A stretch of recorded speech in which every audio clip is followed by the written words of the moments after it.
Oke, selamat malam semuanya.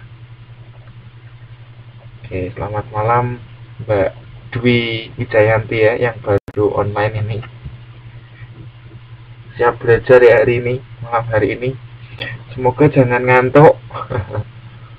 Ya, oleh karena itu, saya tidak akan banyak bicara pada malam hari ini. Tapi saya harapkan teman-teman di sini akan lebih banyak aktif ya. Teman-teman di sini lebih banyak berpikir ya. Kalau berpikir tuh biasanya tidak ngantuk gitu ya. Jadi nanti kita akan banyak diskusi lah ya. Oke, silakan kalau Anda ada kopi ya, Anda ambil kopi ya sambil menikmati kopi. Ya. Oke. Jadi tutor malam ini tutor malam hari ini menggantikan tuton kemarin hari Sabtu ya. Jadi itu begini, saya nggak tahu pagi-pagi itu tiba-tiba koneksi internet di kampus itu di mana asrama saya itu tiba-tiba mati. Nah, terus saya bingung itu, gimana ini kalau mati, padahal waktu itu jam 1 ya, kita ada kelas gitu. Nah, saya ya bingung akhirnya. Untuk beberapa itu ya, dulu saya pernah minta data teman-teman. Akhirnya saya menghubungi Mbak Sulastri untuk menyampaikan pengumuman bahwa kelas akan di cancel, akan di pending gitu ya. Nah, sebetulnya kemarin itu 12:30 tiba-tiba internetnya nyala lagi ya. setengah satu gitu ya, setengah satuan tuh internetnya nyala lagi. Nah, berhubung sudah diberitakan Mbak Sulastri bahwa kelas diganti, ya sudah. Akhirnya ya memang diganti, dan malam ini adalah kelas penggantinya ya, kelas pengganti tutor sebelumnya.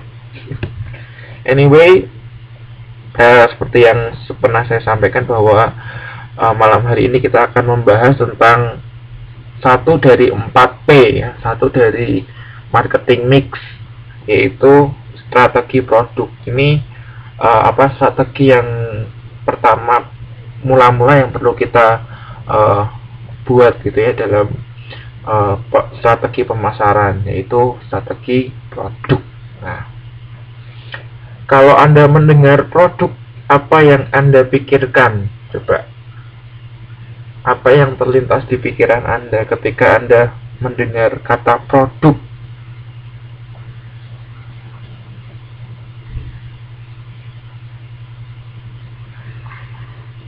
Apa yang terlintas di barang? Oke, barang dan jasa, apalagi?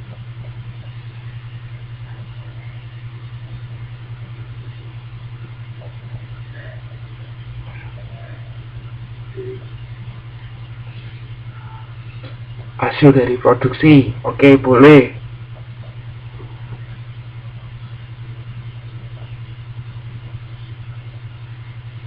Apalagi? Mbak Juweria ini. Apa Mbak Juweria? Bukan pengertian, sorry. Apa yang muncul dalam benak Anda ketika Anda mendengar kata produk? Oh, barang. Oke, barang. Ada lagi enggak?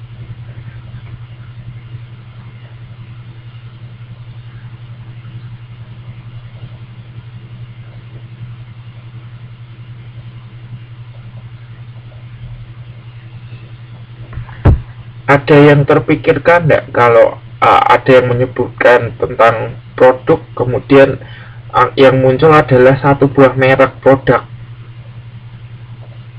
Ada enggak? Kalau produk apa yang muncul merek gitu ya? Oke ya, Mbak Yusni menjawab iya gitu ya. Anyway, saya mau tanyakan nih, pertanyaan saya, sebetulnya produk sama merek itu hubungannya seperti apa sih? Ada yang mau menyampaikan pendapatnya nggak? Apa sih hubungan merek dan produk itu? Oke, hubungannya erat banget ya, kayak itu ya, suami istri ya. Mungkin Mbak Indriati bisa apa menjelaskan lagi hubungannya seperti apa, Mbak? Jangan, pokoknya hubungan apa aja boleh, tapi jangan hubungan terlarang gitu ya.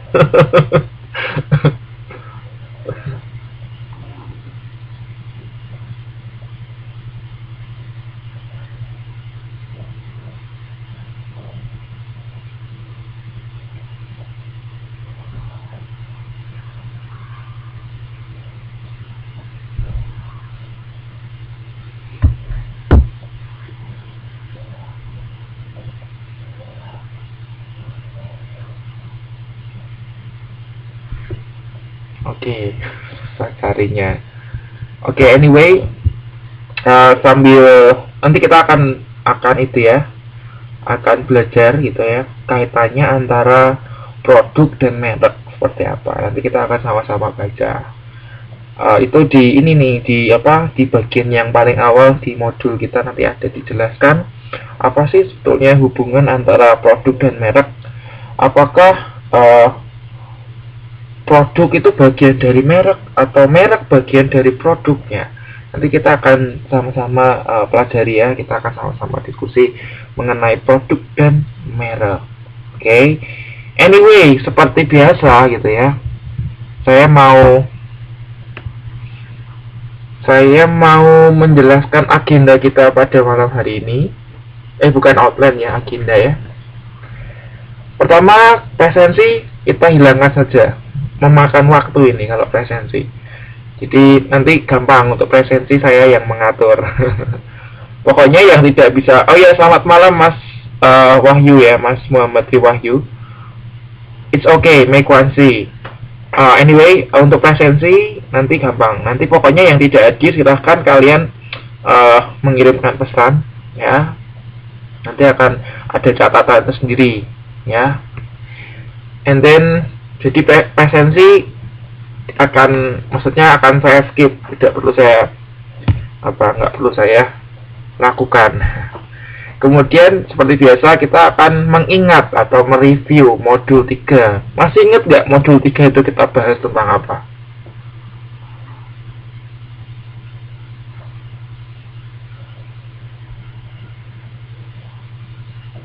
Tentang STP. STP itu apa? Ayo apa STP? Gampang ya, STP adalah segmentasi, targeting, dan positioning. Betul. Nah, sebelum melakukan STP, apa yang perlu dilakukan dalam strategi pemasaran? Dalam pemasaran strategik. Modul sebelumnya ya, apa? Ayo. Masih ingat nggak apa yang perlu dilakukan sebelum STP?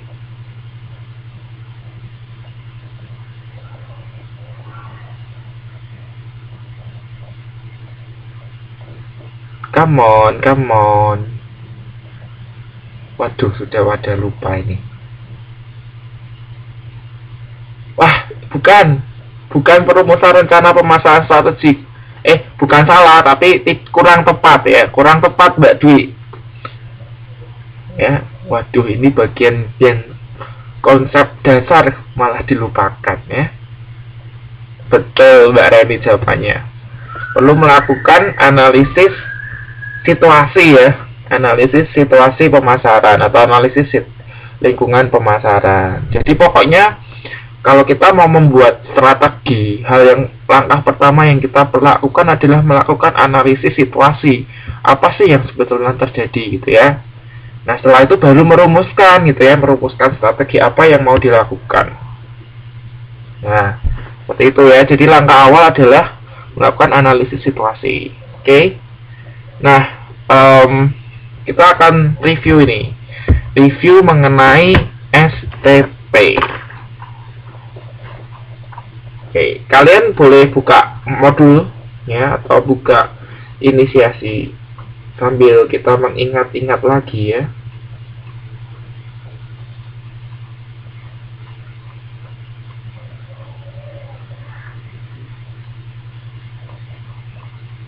Oke.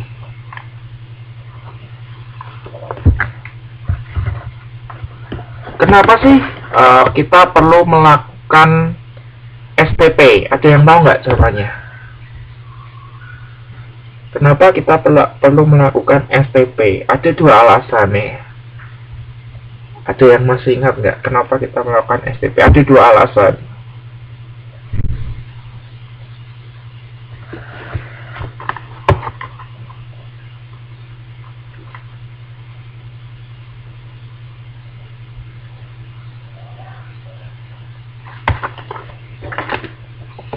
Ayo, mahasiswa UTT, kenapa perlu dilakukan ini apa? STP, ya. Waduh, ini tidak cuma pernah Anda baca, tetapi juga saya jelaskan dan saya ketik di whiteboard.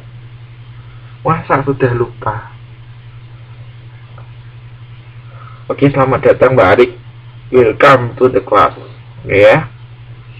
Ayo, siapa yang mau jawab? Oh, atau pertanyaannya saya ketik aja lagi ya. Kenapa sih? Ini waktu saya tanyakan yang kalau nggak salah Mbak Reni yang menjawab ini ya. Ya. Kenapa? Oh, bahasanya gaul nih ya. Kenapa perlu dilakukan STP? Nah, ada dua alasan. Ya, sudah terjawab. Ya, karena pertama mengenai pasar itu sih sangat heterogen ya.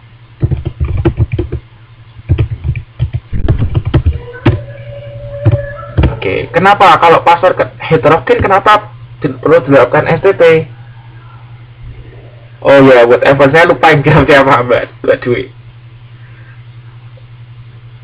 Ya, alasan yang kedua adalah persaingan ya. Nah, kenapa pasar sangat heterogen kemudian perlu dilakukan STP? Ya, betul ya, supaya mencapai sasaran ya, supaya terfokus gitu ya. Sebetulnya dua alasan ini pusatnya itu satu, yaitu supaya perusahaan itu performance-nya tuh goal-nya itu terfokus, tidak bercabang-cabang ya, sehingga perlu dilakukan STP ya. Oke, luar biasa Anda masih itu ya, masih ingat mengenai alasan ini. Konsep awal yang perlu Anda pegang kenapa perlu dilakukan SPP. Nah, oke, selanjutnya saya mau tanya ini, segmentasi itu apa sih? Segmentasi apa sih? Pertanyaan kedua ya. Apa sih itu segmentasi? Ya, bisa dijawab, padahal mau saya ketik. Ya, intinya adalah pemilahan ya, pemilahan pasar atau pengelompokan pasar ke dalam segmen-segmen yang berbeda ya. Terus sekali, kalau targeting apa? Ya boleh, pembagian, pengelompokan, pemilahan. Nah, kalau targeting itu apa? Targeting. Betul. Targeting itu sasaran, menentukan sasaran ya. Memilih targetnya mana gitu, yang mau ditembak itu mana ya. Oke, betul, pintar semuanya ya. Nah, sekarang positioning.